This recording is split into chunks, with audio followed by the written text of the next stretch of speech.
Story 1. I remember being pretty young, like 9 or 10, and I was the car park of a pub in England, Southend. I remember seeing someone in their teens in the window of a house looking over the car park. They waved at me and I felt like I knew them somehow. My parents asked who I was waving at and I said just some lady in the window over there. Didn't think much of it. Fast forward 10 years, I was at my nan's new house. I remember walking into her room, which I never was allowed to do, going to the window. I then realized I was in the house looking over that same parking lot and remembering that interaction years before. Then a girl around 9 or 10 who was in said car park waved at me and I waved back. I felt like I knew her. Could not explain it and have never told anyone about it. It freaked me out. Story 2. When I was a teenager, my family lived in a big 115-year-old brick house. Plenty of creepy stuff happened, but one night I was heading to bed when the door between the first-floor kitchen and the basement stairs absolutely slammed shut. It had a unique sound that I recognized immediately as the kitchen-basement door. There were no windows open that could have caused a draft. Our dog was asleep on the second floor. I was on the second floor. My parents were both asleep in the third-floor attic, had been converted to a master bedroom. None of us could have shut the door. Fucking terrified, I worked up the courage to go investigate, carrying my hilariously teeny pocket knife for protection. As I went downstairs, I turned on every light. When I reached the kitchen, the door was wide open. Even more freaked out, I ran back up to bed, leaving the lights on. A minute or two later, I heard a definite shh, okay from downstairs. I laid in bed and was ready to accept my demise. Eventually, I somehow fell asleep, and in the morning I was there first downstairs. I woke up before my parents and dog, and found that the lights were all off, and the basement door had been shut again. Story 3. Weird but happy. About 5 years ago, in November, we lost our family dog to cancer. She was the dog my children grew up with, loved by all. At the next Christmas, at the end of the day of gifts, food, and family as I was picking up, I found a tiny pewter dog figurine sitting on the mantel. I asked everyone who had been at the house that day if they left it. No one had. Okay, weird, but took it as a good omen.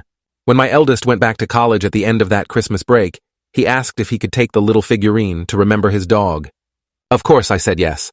A week or two later, picking up around the house, there was the figurine again. I called my son and said, "You forgot the dog figurine." He said, "No, I didn't. It's right in front of me on my desk." I had now found a second figurine. Again, no one claimed any knowledge of it. No idea how, but I still have the two of them tucked away on a shelf to this day. Story 4.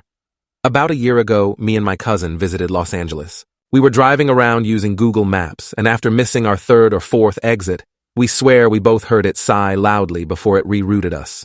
We freaked out and made sure our driving was on point the rest of the ride. The rest of the trip there, if we missed any of our exits or turns, we always apologized to Google, so hopefully she would know we were just morons and not assholes. I used to have a recurring dream as a teenager every night for months. I was sitting at a table on the patio of a restaurant. I was out there alone, waiting for my food. A homeless man comes up to the other side of the patio and asks for change. I'm digging in my wallet for a couple dollars, and then I hear tires screech and look up to see a crash in an intersection near the restaurant. I run out there to see if I can help, and as I run out into the road, I get hit by a car and wake up at the impact. After a while, the dream stopped, and I put it out of my mind. Fast forward to me being 28 and sitting at an on the border on the patio waiting for my food. A homeless guy comes walking past the restaurant but doesn't stop and ask for change. It makes me think about that dream though, and I start to feel uneasy. Shortly after, I hear the tires screech and I see a wreck happen in the intersection near the restaurant. I begin to run out there but stop at the sidewalk and look out towards incoming traffic, and there is an SUV not slowing down. She was on her phone and blew through the intersection completely unaware of what had just happened. Ran out and checked on the people. Everyone was fine. Story 4. This happened around 1991. It's the middle of the night. I'm standing in my sister's living room, and it must be a full moon, because even though it's around 1 a.m. and the lights are off, I can see clearly. There's a mixing bowl with popcorn kernels in the bottom on the floor in front of the TV, and some rental VHS in a pile nearby. I hear a noise and turn around to see my sister's normally very friendly Labrador retriever looking like Cujo. Fangs bared, snarling, hackles raised. Suddenly there's a bright flash of light and I wake up like I hit the bed from a great height. I think that was a weird dream. Eventually, I fall back to sleep, and in the morning, I call my sister, planning to tell her the story, but she preempts me by telling me about the weird thing that happened in the night. They woke up to the sound of the dog snarling at about 1 a.m. Her husband thought there was a prowler in the house, got a gun, and went to find the dog. She was standing in the living room snarling at the middle of the room. He couldn't see anyone, so he flipped on the light. No one was there. The dog instantly stopped snarling and walked to her bed like nothing had happened. He checked the property and went back to bed.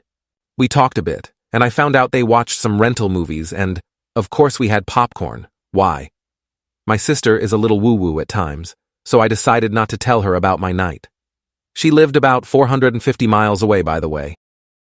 Story 4. I wouldn't say that this was creepy, but it's definitely one of the most quaintly surreal things I've ever experienced. So, back in 2016, I was injured at work, and for about 6 months, my life consisted of going to physical therapy and being confined to bed until I could walk again. With that in mind, I had a lot of time to read books.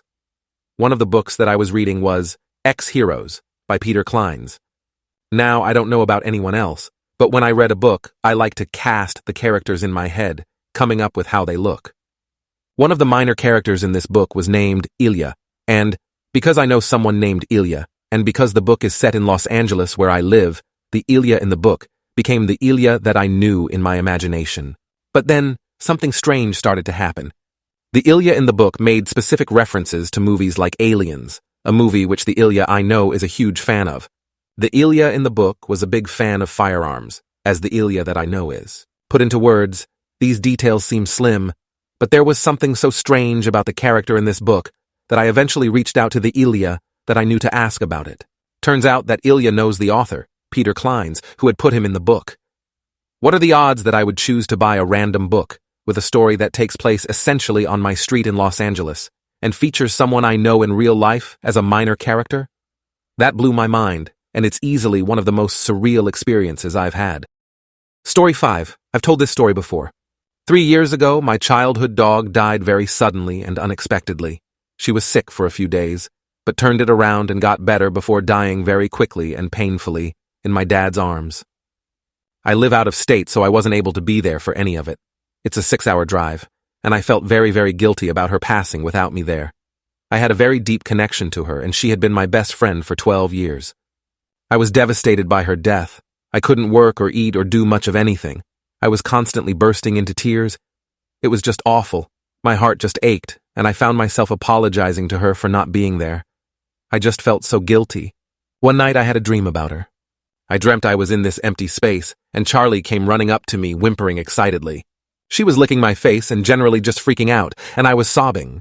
I knew she was dead, and I knew she was visiting me in my dream. I was very aware of it all. I kept hugging her and crying and apologizing, and she just kept licking my face and being affectionate. I woke up with tears streaming down my face and sat up in bed. I could still smell her distinctive smell, and on my sleeve I pulled off one of her hairs.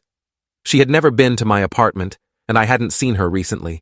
It wasn't a cat hair either, as Charlie was a collie mix, and their fur pattern is very distinctive. It may all be coincidence, but it was so vivid and real. I like to think she was visiting to let me know everything is okay and to not worry. I haven't had a dream like that since. Story 6, not my story, but my grandpa's. So he served in the Navy and hadn't come home for 5 years. He finally got to go home, and on his way, he saw his old friend. Let's call him Wally. Wally was getting on his normal bus, and my grandpa shouted, "Hi!" to him. But Wally didn't respond. But he didn't think much of it, seeing how Wally didn't have the best hearing. Wally got on his bus and looked my grandpa in the eye as the bus drove away. Later, after he got home and was talking to his dad, he asked him how Wally was doing and told his dad about how he saw him earlier. His dad was silent for a minute and asked him if he was sure he saw Wally. My grandpa said yes, and his dad replied, "Wally died 6 months ago." Story 6, not my story, but my grandpa's. So he served in the Navy and hadn't come home for 5 years.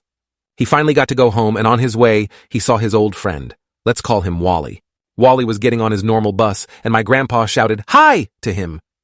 But Wally didn't respond. But he didn't think much of it, seeing how Wally didn't have the best hearing. Wally got on his bus and looked my grandpa in the eye as the bus drove away. Later, after he got home and was talking to his dad, he asked him how Wally was doing and told his dad about how he saw him earlier. His dad was silent for a minute and asked him if he was sure he saw Wally. My grandpa said yes, and his dad replied, "Wally died 6 months ago." I was on vacation on Florida visiting a friend. We were walking on the beach on a perfectly sunny day when everything went black for a second. I think it was weird but explained it away, thinking that my eyes were playing tricks on me until he looked at me and said, "Did everything go black for a second, Ray?" One day when I was about 8, I didn't go to school because I was sick. My friend was supposed to bring me homework, etc., but he never came. My granddad came home from work and he told me that friend was dead. I was devastated. That night I had a dream. I was with my friend at a playground next to our school and we were talking. Then he told me that he is safe and it didn't hurt when that car hit him. The next day, my mother wanted to talk to me about that situation, and she asked me if I wanted to know what happened. I told her that I know everything because my friend told me. She thought that my granddad told me, but he did not. He said that he did not want to tell me without her knowing it. That night I had a dream again, and I was talking to him again. We were playing and having fun, and he told me that he really had to go and we won't see each other ever again. The next day was his funeral, and I really haven't had a dream about him ever since. Hey, thanks for watching. If you liked this video, make sure to check out the video on screen, and don't forget to like and subscribe for more daily Reddit stories.